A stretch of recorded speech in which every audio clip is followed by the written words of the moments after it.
কুমিল্লার চৌদ্দগ্রামে পূর্ব শত্রুতার জের ধরে বসতঘরে ভয়াবহ অগ্নিকাণ্ডের ঘটনা ঘটেছে প্রতিপক্ষের লোকজন।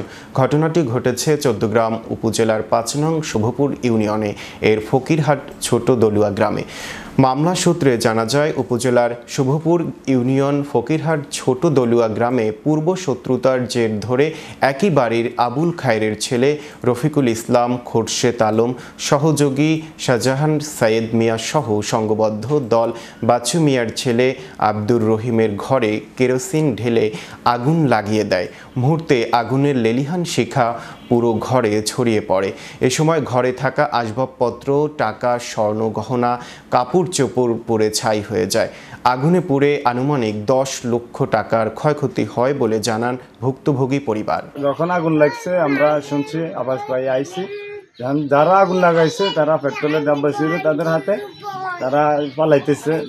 তখন সবাই বলতেছে যে সব পালাইতেছে, তখন তো একজন ধরা খাইছে, নাম শাহজাহান, আরো ৪-৫ জন ছিল সাথে। আমার ঘর পোড়াতে প্রায় ১০ থেকে ১১ লাখ টাকা আমার ক্ষয়ক্ষতি হয়েছে। এখন আমি বর্তমানে আমার বাড়ির আশেপাশে আমার চাচা শ্বশুরের ঘরে থাকতেছি। বাইরে দেখি যে ঘরে আগুন জ্বলতে আছে, তার মধ্যে আমাদের ৪-৫ জন লোক দাওয়া করে চলে যাইতেছে দৌড়াইয়া। একজনের হাতে ড্রাম ছিল। তারপর মনে করেন লোকজন আর আলাপ পাইয়া সব দোষিনা আইসা দেখে যে আমরা আগুন নিবাইতেছি, আর তারা ওই যে লোকগুলারে দাওয়া করতেছে। লোকগুলোর মধ্যে ১ নম্বর হলো রফিক।